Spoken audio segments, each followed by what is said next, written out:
Olá, seguidores. No vídeo de hoje eu vou tirar algumas dúvidas que apareceram lá no meu primeiro vídeo de diário de um trader. Eu postei semana passada.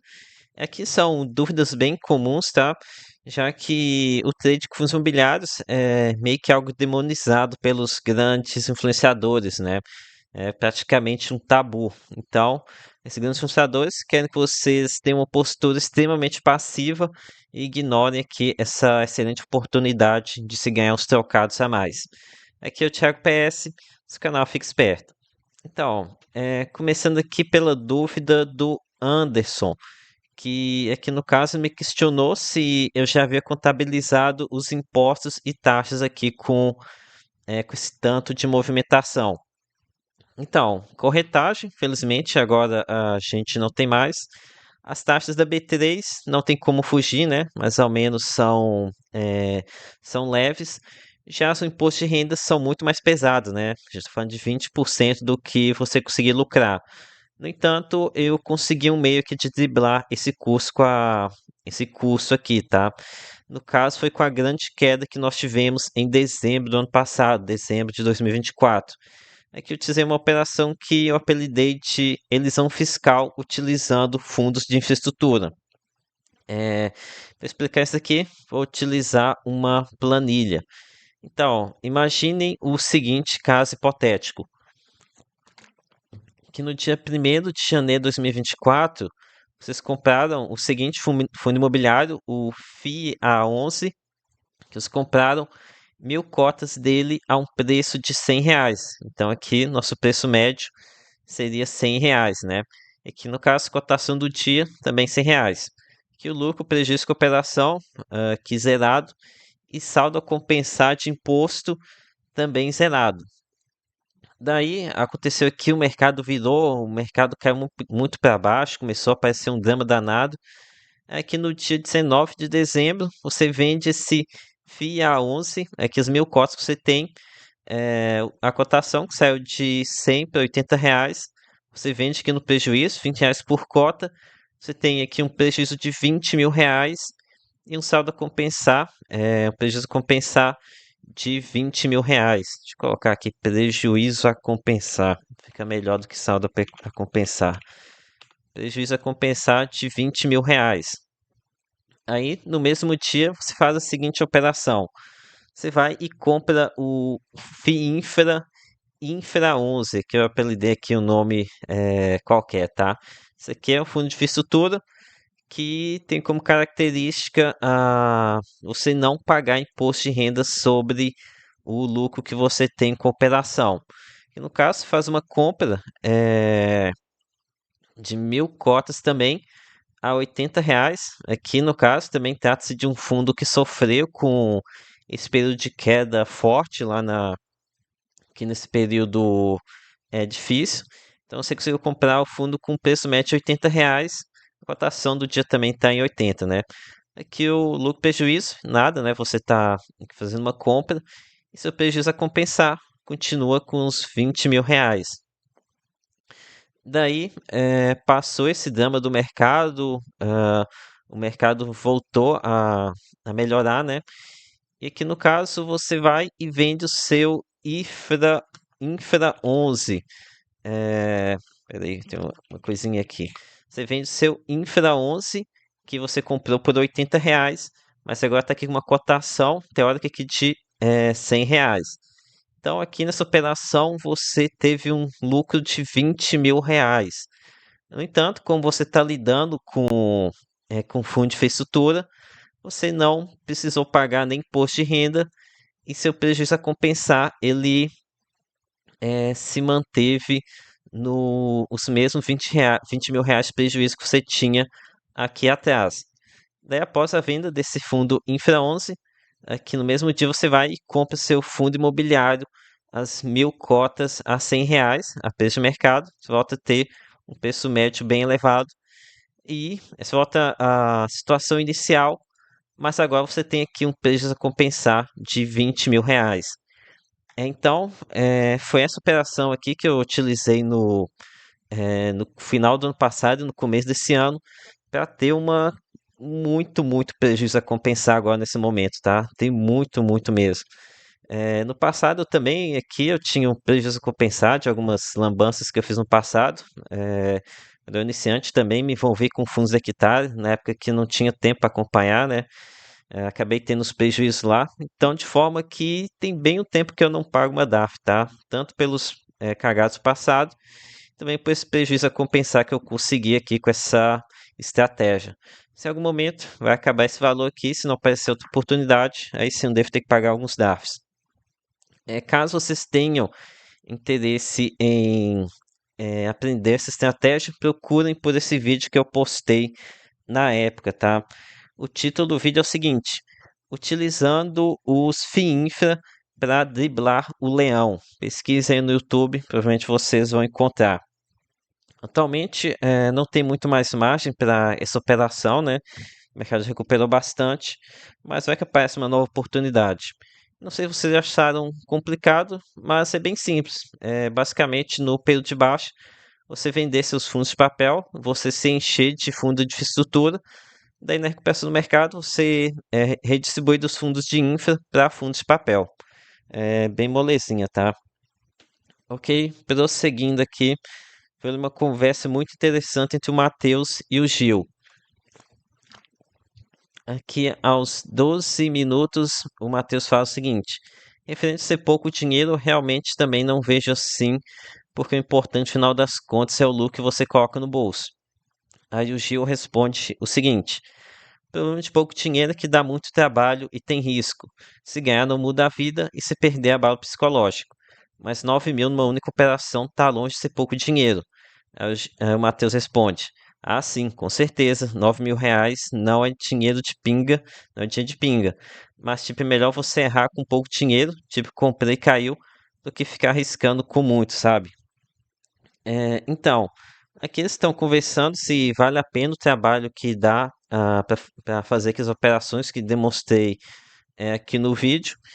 E esse daqui sempre foi um ponto que muitos investidores me questionavam, sabe? Quando eu postava desses trades com os imobiliários lá no Clube FI. Então, dessa vez, aqui nesse vídeo, eu coloquei um print de um investidor lá no meu grupo do Telegram, onde ele mostra ter obtido um lucro de R$ 2.500 com 16 minutos em HGCR11 e de R$ 7.500 ao final do trade, depois de concluído. Então, isso aqui meio que cortou aqui essas críticas de que não dava tanto dinheiro assim. Agora aqui aproveito a oportunidade para chamar vocês a entrarem no meu clube de membros, principalmente no nível Premium, onde terá acesso aqui ao grupo Área Trades. Atualmente a mensalidade está R$ 30 por mês. Ok, agora entrando aqui no detalhe do Gil aqui nesse ponto. Problema de pouco dinheiro é que dá muito trabalho.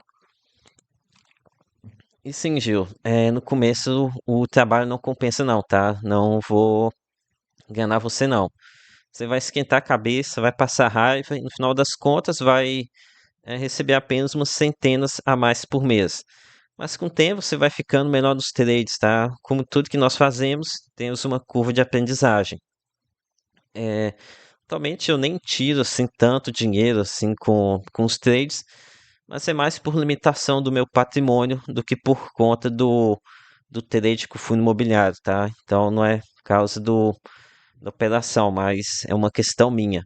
No entanto, eu me lembro bem, lá em 2018, quando eu comecei a fazer essas operações, lembro que eu operava bastante em HBT11 e eu trabalhava apenas com um lote de 100 cotas HBT, era o que eu conseguia operar na época, né? Então, eu sempre tentava pegar essa volatilidade interdiária. Daí os anos foram passando, comecei a ter mais fichas para operar, por assim dizer, e comecei a operar não mais com um único fundo, mas com dois, depois três, quatro, cinco, seis, assim por diante. Tem aumentado cada vez mais essas operações.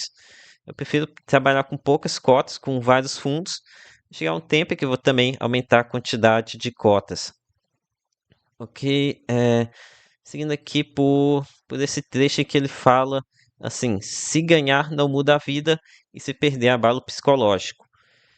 Realmente essa questão psicológica, verdade, no começo você vai ficar meio abalado, você vai passar raiva, sabe? Ainda mais quando o mercado te dá uns truques, assim, você colocou uma venda lá a R$ 100 e só pegou as odds em 99,99. Então tem disso, tá? E aqui sobre essa questão de se ganhar não muda a vida. Seguinte, eu utilizava um reforço psicológico. Fazer a seguinte conta. Se eu ganhar X, aqui X é o valor que eu aportava todo mês. Significava que eu tinha que trabalhar um mês a menos. Ou seja, 220 horas trabalhadas a menos num emprego que eu não gostava. Então, é o tipo de coisa que eu eh, trabalhava mentalmente, sabe?